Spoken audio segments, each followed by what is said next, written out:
Today on Fight Insights podcast, we will have Tori Smith, who is set to compete at Tap or Tag 3. Plus, we will talk about custom shorts in the UFC. Will you buy it? I know I would. So, Tim, what are we waiting for? Hit it! Ladies and gentlemen, welcome to the Fight Insights podcast. All right, Rain, we have an excellent episode ahead of us. Our guest today, she is a purple belt, I think, in Brazilian Jiu-Jitsu, a brown belt, I think, in Judo. On Smooth Comp, it's a website where you can check people's Brazilian Jiu-Jitsu competitions. She's listed as having 76 wins, 52 by submission. She represents Westside MXT Brazilian Jiu-Jitsu Club in St. John, New Brunswick. I've seen her compete personally, Rain, and the person you are about to see in no way reflects how she competes. This girl is a savage and a killer. Rain, bring her in. Please welcome the silent assassin, Tori Smith. Hi. The silent assassin, Tori Smith. Tori, welcome to the show. Hi, thank you so much for having me. Tori, was I correct? Purple belt in Jiu-Jitsu, brown belt in Judo? Yes, you are correct. Dang.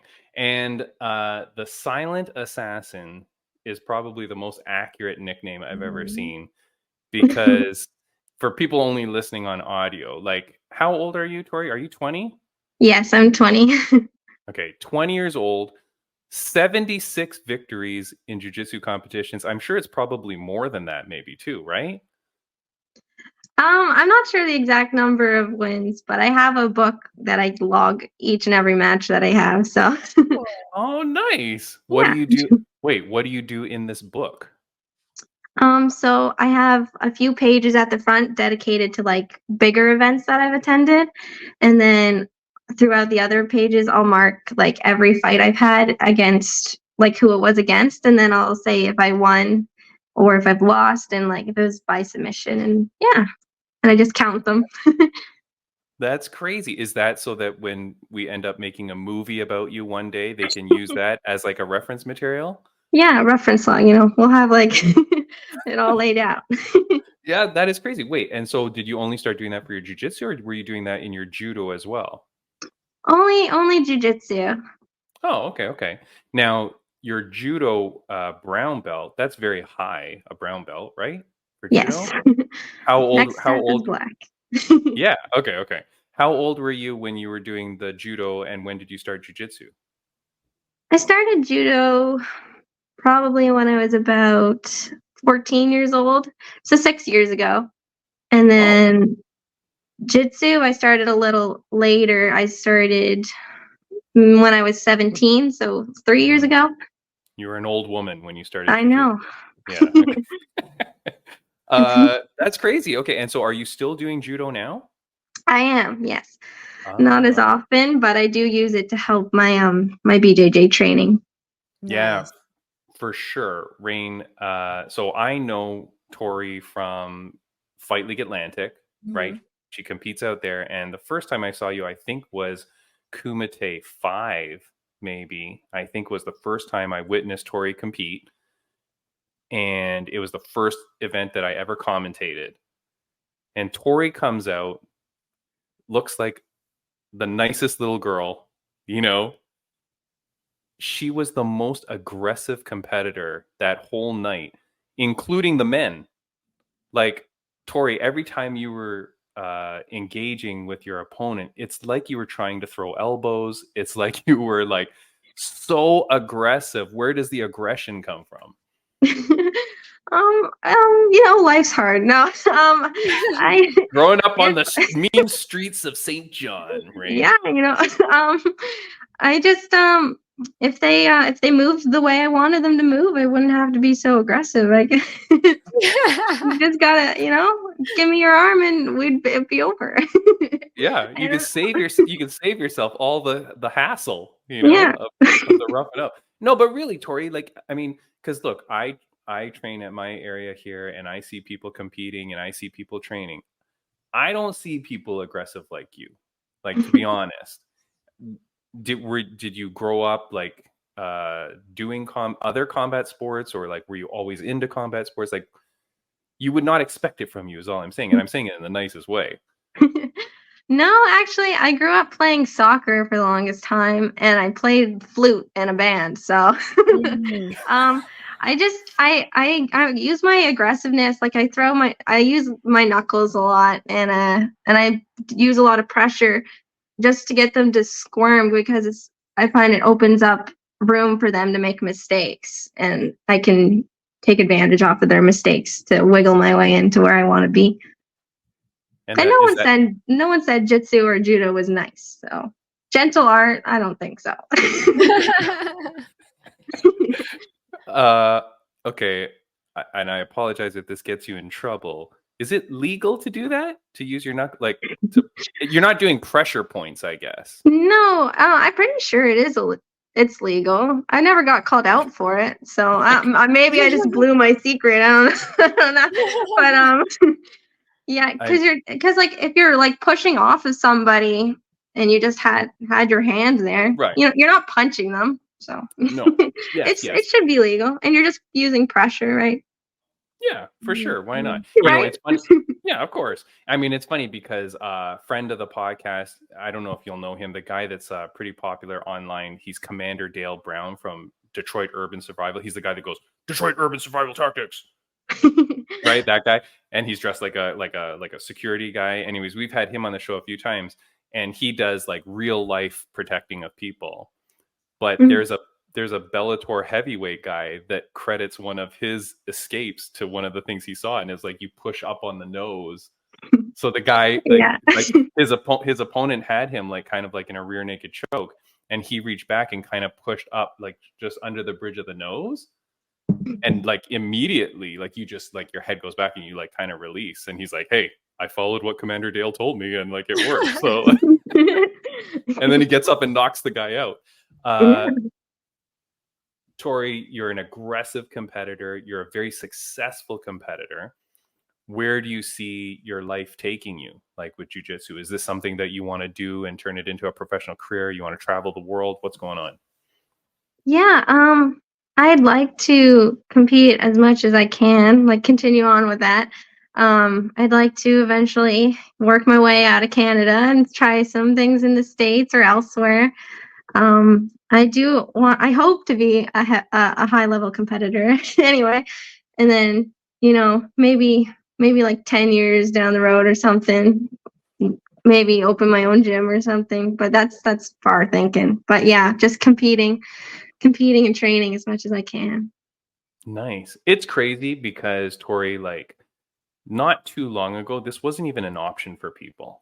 Like jiu-jitsu has grown so much in the last little while that Rain, I'm sure even Rain, you're young, but when you were doing your high school thing, then it says like, what do you want to be when you grow up? Jiu-jitsu instructor was probably not on the list.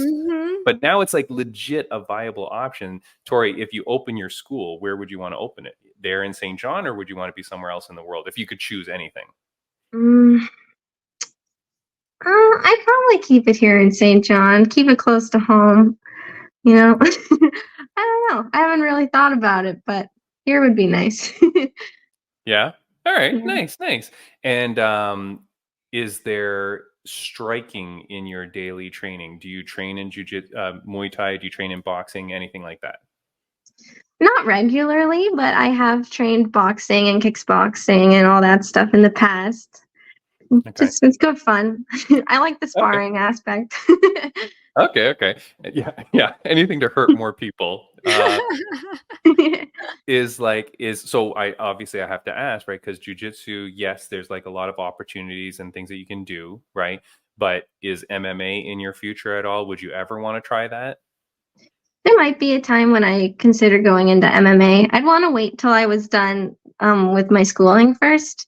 Still need my brain a little bit. But after I'm done that, I'll explore. Sure. It sounds fun. Nice. What can I ask what you're doing in school? Yeah, I'm taking nursing. Oh, wow. Oh, nice. So after you severely injure people, You could then take Greet care of them them. on the outside. Yeah, Nice. Good. That's very cool. Okay, so nursing, and what kind of nursing do you want to do afterwards? I'd like to do pediatrics, but I Okay. know a lot of girls want to get into that. So maybe also like emergency. Emergency would be fun. Okay, yeah, there you go. All right, well, my screen seems to be frozen here. So, Rain, tell me if Tori's looking bored or anything. No, Anything? we're both like Yeah. smiling. We're both Oh, giggling. okay. All right. Fortunately, your screen is like frozen on a freeze frame, and you're smiling, so it doesn't Okay. look bad. Don't worry. All right, good. Sorry, Tori. So, Tori, look, you're competing next at FLA's Tap or Tag 3. It is the first time they have done a tag team event in a long time. Is it your first time competing in a tag team event? Yeah, it'll be my first time. And so, do you have any clue what the hell this is? um, well, they sent out the rule set sort of like they're 8-minute matches, and it's you and your teammate, and the rope is only so long, and yeah, and there's no coaches allowed, so it's only you and your teammate. You guys are on your own. Yeah. But it'll be good. I have faith in me and Tally. She's my teammate, so I think we're a force to be reckoned with. I mean, Tally's gonna probably do some heavy lifting because she's probably one of the best in the Maritimes, but we can do it. I believe in us. Yeah, it's crazy. So you're teamed up with Natalie Levesque, Yeah.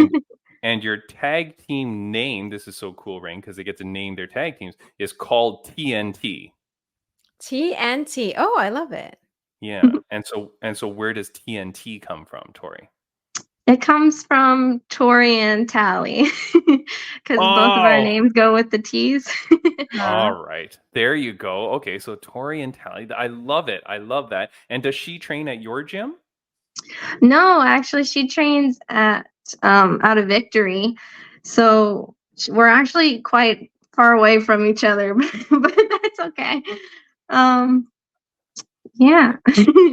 All right, that's great. So then but then, I mean, that's really cool because you guys are both very highly respected in the Maritimes in Canadian Jiu-Jitsu. So how did you guys decide to form a team?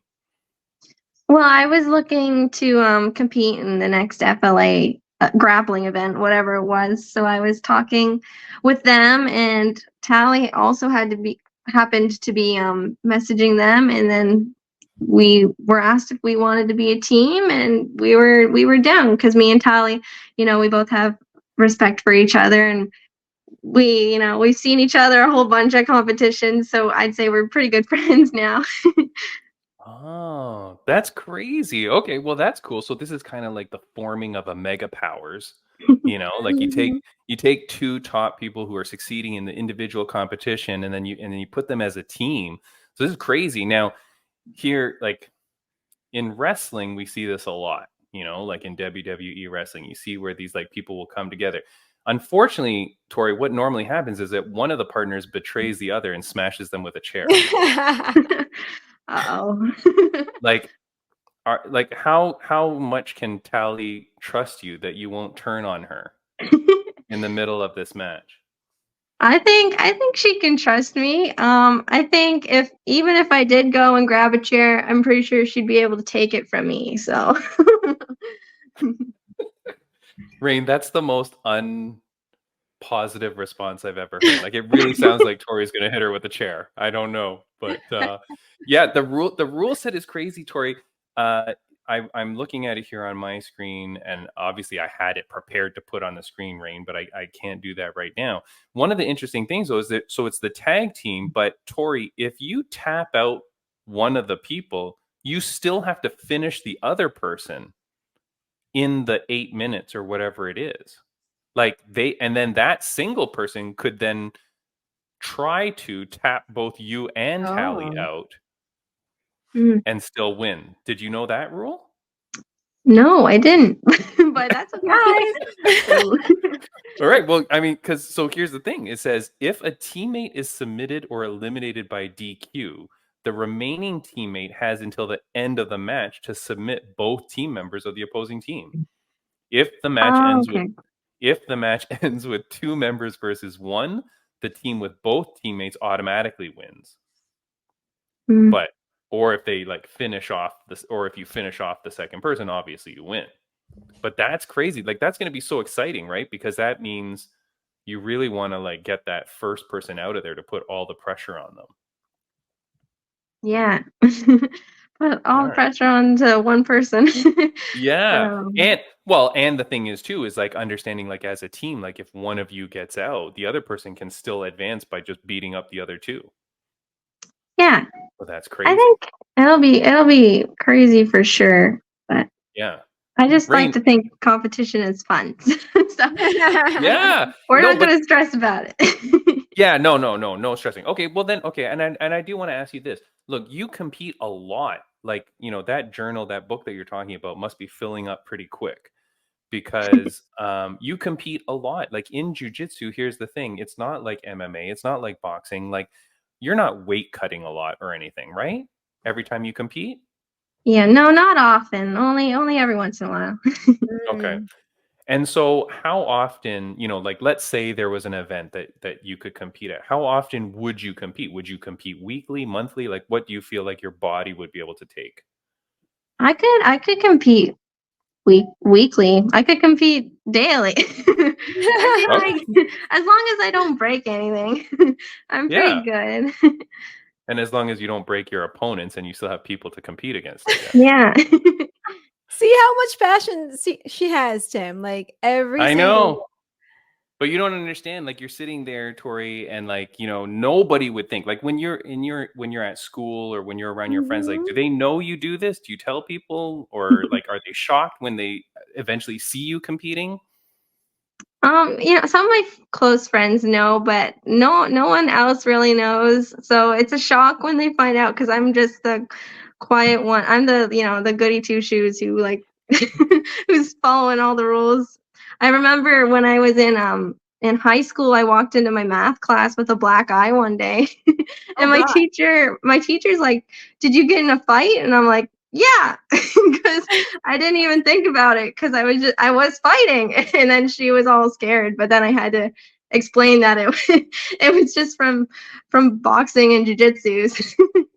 Yeah, it's crazy. I mean, like, yeah, it's crazy. It's so interesting, Rain, to see. But like, Tori, I'm so excited for you. Let me, now that my computer is working, let me put on the picture quickly just so you can see it. But here is a picture of you. Nice.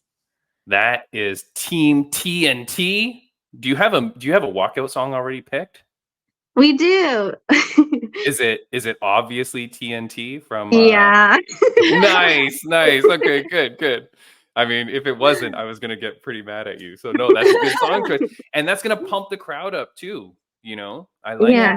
Are you having a lot of people come to watch the event? I'll probably have like my parents will come, and then there's a few members from my team actually are on the male side of it, so they'll be there to cheer me on too. Nice. What about your gym people? Like I find it funny. Sometimes there's certain gyms, especially out in the Maritimes and the East Coast, there's certain gyms that turn up.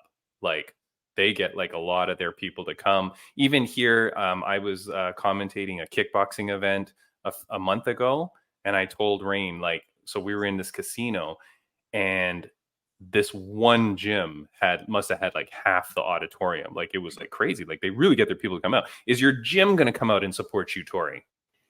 I think a few members are gonna come and hang out. I think we're all gonna go together is what the plan was. Just like a few of us are gonna go up. But a lot of them stay at the club and they'll have like a watch party, so they might do that. Oh, okay, yeah. okay. Well, That's cool. It's sort of a far trip for them, so it's a little hard. But wait, okay, hold on. How far is it?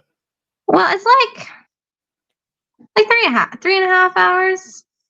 3.5? Probably something like that. Okay, here's the thing, Tori. Cut this part of the podcast and show your gym. Okay.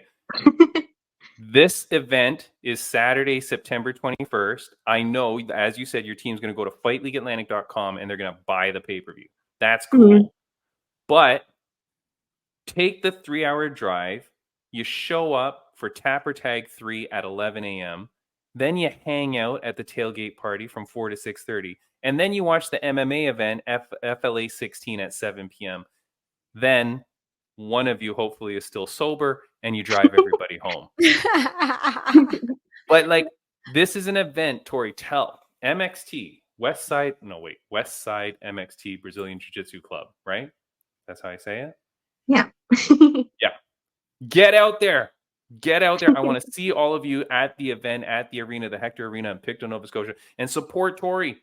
This girl is kicking ass. Mhm. She's going to be very popular and she's going to be so popular soon that she's not going to have time to be friends with all of you.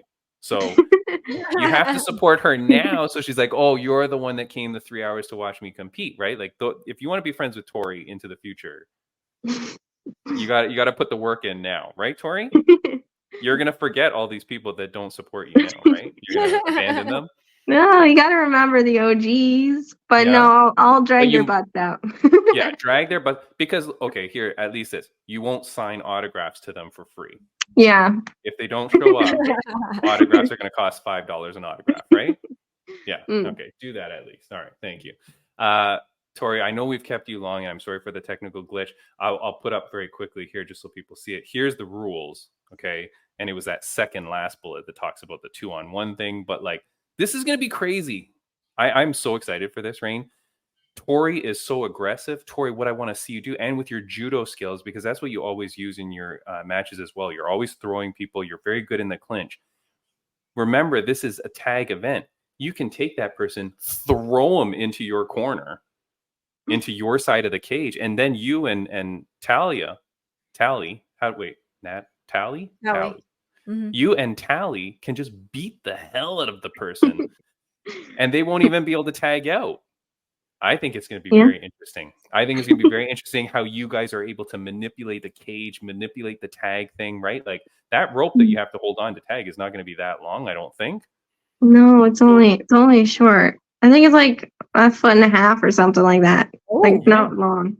So unless you're competing against some 7-foot giant, it's like long arms. Yeah, as long as you drag them. I really think I'm very excited to see how you guys, like, and all the competitors at Tap or Tag 3 are able to manipulate that, right? To really isolate one person, tag in and out, bang, bang, bang, and then just get that first submission. Once you get that first submission, it's game over. You know, it's going to be very tough to beat 2 people in a row. Tori, is there anything that you want to say to the fans, viewers, and listeners of the podcast that are just getting to know you, or maybe your family and friends that are watching, if people even know you compete? I just want to say thank you to like all my supporters, because I know I have a lot of them. Whenever I make my posts up after tournaments, I have a whole bunch of people that I have to list, like my coach, my main coach, Mike Meehan, and the people at the other MXT in St. John, because there's 2 of them. And then I have a close friend, Matt. Matt Garrett. He helps me like build up programs for like weight training and stuff. So he helps me get ready for tournaments and stuff, especially this one coming up. We're working on a bunch of things. A lot of people behind the scenes, and I really appreciate every one of them. And my judo club, John Mallory. Everybody, I appreciate you so much, and I appreciate you guys for having me on. Thank you so much, Tori. Well, thank you for joining us. Will we one day get a page in your book? Yeah. Yes, this is going front page. Okay, you know what? I'm going to bring some stickers so that you can add some shiny stickers to the book. Okay, I will do that for sure for you. And that way, also, I want to be in the book, Rain, because then when they make the movie, they'll have to make a section of this. You know what I mean? We'll be in the movie. Yeah, this is great. Tori, one last question I'm going to ask you. It's a question that my mom used to ask me all the time in my life growing up. Almost every day she would ask it to me. So I want to ask it to you. Tori, the silent assassin Smith, on a scale of 1 to 10, how happy are you? 10. 10 out of 10. Nice. Anything that you want to attribute to your happiness? Jitsu, I guess. Jitsu and judo. The days that I don't train, I get sad. So I suppose just my sport keeps me going. That's awesome. Tori, I'm so happy for you. I'm so happy to have met you. Mhm. In all honesty, Rain, when I see her at the events, I'm always too scared to talk to her because she's so aggressive and I don't know what she's going to be like. But Tori, I'm so happy to meet you. Thank you so much. Good luck to you. I will see you in a few weeks at Pictou, Nova Scotia, Tapper Tag 3. Are you going to be at the MMA event as well afterwards? Are you going to stick around? Yes, I plan to be. I'll be there. Nice, nice. All right, very cool. I can't wait to see you. Good luck with everything. Good luck with the training. Say hi to Tally for us. And can't wait to hear that song pump over the loudspeakers. All right. See you later. Thanks, Tori. Yeah, bye. Bye. Bye. I think that was a fantastic interview. Yeah, yeah. It's good to see, I'm gonna make myself sound really old when I say young kids, Yeah, you're an old uh, lady. Got it. I'm an Go. old lady. So yeah, it's good to see young kids, find their passion and you see that Yeah. glow like in her face. She smiled the whole time as she talked about Yeah. being able to train every day and being able to compete and to fight. So that's really Yeah. nice when you see someone, like Tori, Yeah. who found something that she really loves to do at a young age. And I do hope that both the gym, MXT, and Tori, hopefully they share this podcast on their socials and stuff. Girls, young girls, need to Mhm. see someone like Tori and go, wait a second. I thought I had to be like some like tomboy, rough and tough chick, blah, blah, blah, to get into Mhm. this. No, like look at Tori. Like Tori is such an inspiration to people. She should be such an inspiration to young girls, young kids, guys and girls should be Mhm. inspired by Tori and see what she's doing, competing all Yeah. over. Rain, I'm telling you, Rain, in no time flat, of course she's going to go international. Of course, you have someone like this with the skills she has. There's going to be tournaments and stuff like that. We've had so many jiu-jitsu competitors on our show that are competing all around the world, and I'd love to see her like spread that success and everything. And of course, flaunt the FLA gear while you're out there, right? Like keep Yeah. bringing attention to where she's from and into the East Mhm. Coast, into the Maritime. It's beautiful, Rain. It's very, very cool. I'm so excited. Look, get the pay-per-view. Rain, you cut the promo because you're better at it. Oh, FLA 16 coming up on September 21st. Make sure you guys get your tickets and find them on Instagram at Fight League Atlantic. And Tapper Tag 3, got to add that in. What, Tapper Tag 3? Oh, that's on the same night. Yes, Tapper Tag 3 on the same night as FLA 16. Also, please enjoy the tailgate in between Tapper Tag 3 and FLA 16. Thank you. Perfect. I will put that on there. All right, Rain. Friends of the podcast update. This episode, just so everybody knows, we've recorded this 2 weeks in advance from us putting it out because I'm going to be on vacation in Portugal. I feel confident in saying that now because if you were going to rob me, I'm already back by the time this is airing. So suckers, right? But yeah, so Fight League Atlantic, obviously FLA 16 Tapper Tag 3, that's Saturday, September 21st. Go to fightleagueatlantic.com. Thanks. I will be commentating the Tapper Tag 3 event, and then I will be doing some interviews on FLA 16. So that's going to be very, very cool. So check that out. Jade Masson Wong, she's going to be competing for the BKFC title. I know we've promoted that a lot. I can't wait because Rain, the minute she wins, she's coming back on the podcast. So I'm very excited for that. Rory No Worry Gillis, our man with the mustache, he's competing. Well, by the time this comes out, he will have competed 2 weeks ago. But he's competing in Samurai MMA in Montreal. He's there with our friend, Mr. Entertainment, Ben Leese. That's very cool. He's on Fight Pass, and so we're very, proud of him and whatever he does. I'm sure he won, but regardless of the outcome, Rory Gillis, you're the man, and I'm so happy to have met you and to be your friend. What else do we have? You will be at Up Next Fighting at UNF 20 on September the Big 20. Historic show for UNF. So make sure you guys check it out here in Los Angeles, California. Tickets are still available. So please go to upnextfighting.com or find us on Instagram at upnextfighting. Amazing, Rain. That's going to be incredible. UNF 20. I the know. time is just flying by. Yeah, there's so many things going on in the world. I mean, again, we're 2 weeks out. We're recording this 2 weeks out. So I don't know. Maybe the world has exploded. Maybe Dana White has quit. Maybe Francis Ngannou has re-signed with the UFC. I don't know what's going to have happened by this time in the future.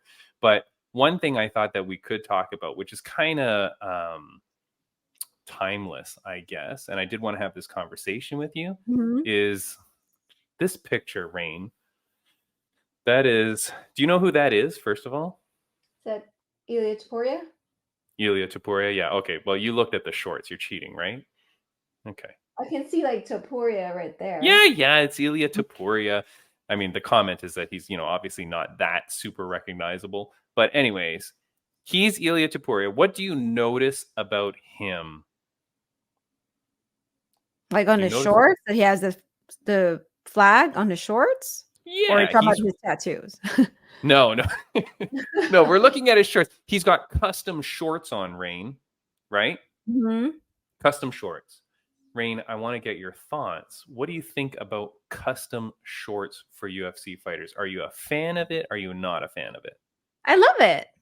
Yeah? I love it. Like, it's a way for them to express themselves. I mean, I know some of them, they have like really like big personalities, right? But I think for some fighters who are just like, quiet and they don't really have that, big personality, I think the way for them to express themselves is through their gear. So I'm all for it.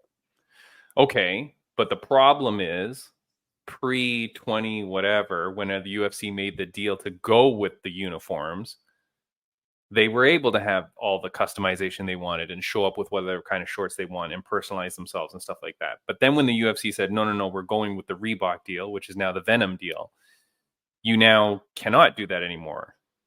Custom shorts, Rain, they only show up for a handful of people. For the champs. For champs, not even for champs, though, because some non-champs get it. There's been a few non-champs that have received custom shorts. So I get what you're saying. It allows people the customization and the personality and stuff. But are you okay with only certain people getting custom shorts? Now, is it only certain people because they have the money to pay for it? The athlete? Or they provide it for certain people? Because how does it work? Like, does the athlete, like, if it's a custom pair of shorts, do the athletes pay for those, or do they have to pay extra for those? No way, Rain. That's what I'm saying. It's like, so well, now we gotta ask someone that, but there's no way. Because if that were the case, then okay, well, hold on. Yeah, because like if it's only given to like a certain number of people, so in my head it's like, okay, is it because of like a cost issue, or is it because they're only giving it to like, they're handpicking certain athletes at the moment? Well, that's okay. So now you've raised something that I was not prepared to talk about, which I love. But that's crazy. So you're saying, like, does the UFC say to, let's say, DDP, Dricus du Plessis, hey, dude, we will make you custom shorts, but you have to pay us $10,000, $15,000, $20,000, God knows. Then we will make custom shorts and we sell them, because everybody that gets custom shorts, you can buy them on the UFC website at the UFC store. Guess how much they cost? $200? No, $114.99. Okay. So it's not terrible, like the cost. Although I don't know who's wearing these. You know what I mean? Like, I've never seen anyone buy them or wear them, let alone the regular fight kit. But I've never seen anyone buy custom shorts at my gym, at least. I think the cost of the normal shorts are $114.99. So the cost isn't even anything different. But so do you think a fighter gets a cut if they sell shorts? Do you think they get a cut? Like, they get $1 for every short sold? Probably, because I think that's how wrestling works. And whenever they sell merchandise, right, they get a cut from like any merchandise that was sold with like their name on it. Okay. I mean, I bet you the UFC doesn't do that, but okay, fine. But that would make sense, though. So if DDP says, yes, okay, fine, I'll give you the $20,000 to invest into making me shorts and providing them. Then when my fans buy them, I get $1 each, and therefore I'm going to hope that I sell at least 20,000 shorts to make my money back. Yeah. So, or the case could be the athletes probably do not have to pay anything extra. And right now, this might be UFC's attempt to make custom shorts, like right for like certain athletes who they deem to be like popular, and then Yeah. see if fans would actually buy them too. And that's going to be a new avenue for UFC to make money. Okay. Now, do you think it's fair if we think about athletes and like how fair it is amongst the group of them? Do you think it's fair that only certain athletes that, let's just say, Dana says is popular enough gets custom shorts? Like, for example, if you're Bobby Green, my Mm-hmm. favorite, Mm-hmm. he doesn't get custom shorts. Well, he hasn't had it yet. Mm-hmm. So do you think that's okay, though, that some people get and some people don't? I don't think it's okay because I don't think it's fair. But however, if they're judging by the popularity of the fighter, I think that would encourage fighters to, I guess to compete more or to try to bring out the Get more personality more. popular? Yeah, yeah. Because Yeah, I'm we've not. talked about this in a podcast too before. We've encountered fighters who they don't even like put anything out on their social media. Yeah, They don't. They think that it's all about fighting. It's all about fighting. But if you're trying to make it to the big stage, it's not just about fighting. It yeah, involves marketing. It involves, having some sort of like you don't have to be like out and like be loud about your personality. But to me, there's some sort of type of um like character that you put out there hmm, because at the end of the day, when you are being watched, whether you're fighting, you're yeah, doing interviews, you're showing a part of you, a character, and you're trying to, like people get attracted to that. And then it comes yeah, down to, hey, if you have merchandise, then they'll buy your merchandise. yeah. Like, look, we've talked to prosecutors, criminal defense attorneys, nutritionists, coaches, ring girls. Like, we've talked to everybody in the industry. I would love to talk to someone that's part of the UFC merchandising and go, how many of these shorts do you sell? Mm. Like, how many Max Holloway custom shorts have you sold? And how many normal shorts do you sell? Like, does it sell more or less? Because I'd be very curious. Honestly, I feel like it cannot be a lot of people that buy it. I really feel like it can't. If you've ever bought it, message me, leave a comment, message me, tell me that you've bought the shorts or anything UFC related. I'd love to know. You know what I mean? I think people would, honestly, once it's out there, people would. I mean, Rain, this UFC watch that I have from Timex is a beautiful watch. I love it. I've never seen one person have a UFC watch ever, anywhere. I'm at my okay. gym, and the number of times I've seen someone wear, like, I have my UFC gym shirts. When I went to California and went to the UFC gym, I bought some tank tops and stuff, and I have the UFC shirts. My wife has them, whatever. We're at the gym, we wear it all the time. Where else would you wear it? You know what I mean? I've Mm-hmm. never seen anyone wear it. I've seen more people wear Fight in Sight tank tops Oh, at my own gym than I've seen wear a UFC shirt. Thank you for yeah. everyone that purchased. But like Rain, I don't know who buys it. I don't Well, think that's it's the fair. thing. I remember when you said, "Oh, Rain, do you want to buy the UFC like Timex watch?" And I was like, "Oh, they make that?" And that's the thing. There's probably some people No, out not there enough or marketing. yeah. I don't know. Yeah, So, sure. Maybe it's a factor of marketing too. But I guarantee you, if I start telling everybody to UFC watch, nobody's gonna give a crap.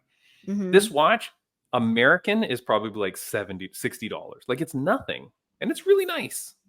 Like, I know people will make fun of me, but I like it. It's nice.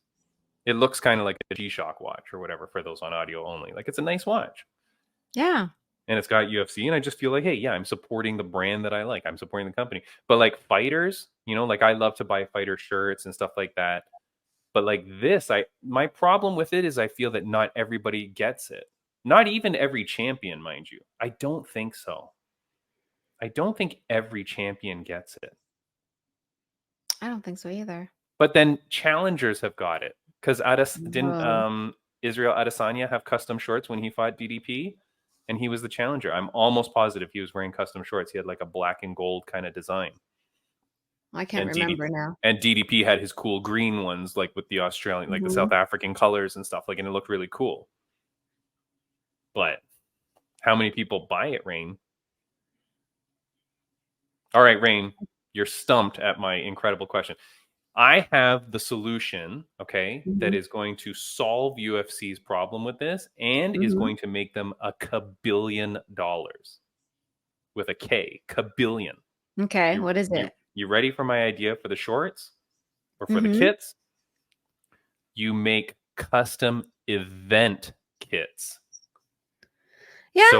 So when we go to Macau coming up, Macau, Hong Kong, you have a custom set for the Macau event that will obviously look a little bit more Asian, blah, blah, blah, right? Whatever. Then when you do an event in Paris, UFC Paris kit. Looks cool. And then you'll obviously have like a black version and a white version or whatever. You can have a few colors. But the generalized styling, Rain, people will buy that, I feel. Oh, yeah, for sure. But here's what I'm saying. If you were going to buy the Max Holloway shorts, you will for sure buy the event shorts where he fights. Okay. But here's the thing. If I was watching UFC 300 or whatever, 308, right?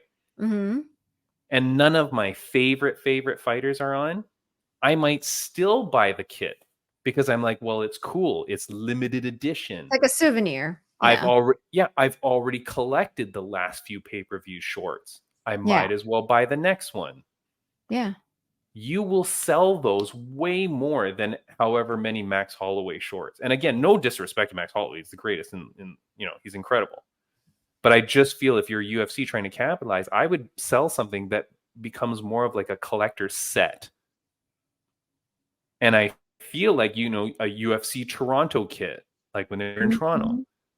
Guarantee every UFC Toronto fan will at least think about buying it for a second. Yeah. But to buy someone shorts, like I always feel like it's weird. Do you have any tattoos of people's faces on you? No. But guess what? Like there's people You're getting who do one. that. I remember. I was going to say you're getting one. You're getting the Joe one, Rogan, no. the Joe Rogan face on your ankle. No. But remember, I think there was a fan who got a tattoo of a DDP on his leg. Yeah. After he won. So there's like diehard fans who would do that. I mean, if you look at NBA and soccer and football, there's like people who would buy jerseys of the players. And what I'm saying is like for UFC, that's not a thing yet. So I think this is their attempt to be like, okay, you know what? NBA does this. NFL does this. What's NDA? NBA. Oh, NBA. NBA, Okay. yeah. NDA. I thought you saying a non-disclosure agreement. No. Okay, sorry. But what I'm saying is like, NBA, NFL, MLB, they all have like they have merch for the fans, right? Jerseys, even shorts. But what I'm saying is, yeah, but here's the thing though, Rain. The reason why is because if you're a Toronto Maple Leaf fan, right? Yes, I buy the jersey. And yes, some guy's name is on it, or maybe not, because you can buy them blank too. But the reason is because then when I go to the event, we're all wearing that shirt. Yeah. But that doesn't happen at UFC. People aren't going to go and all wear the UFC fight kit.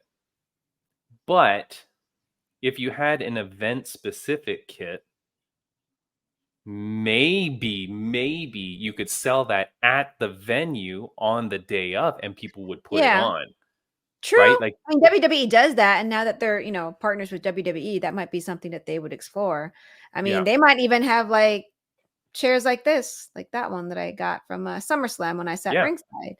Because when you buy ringside seats, you would basically take home your chair.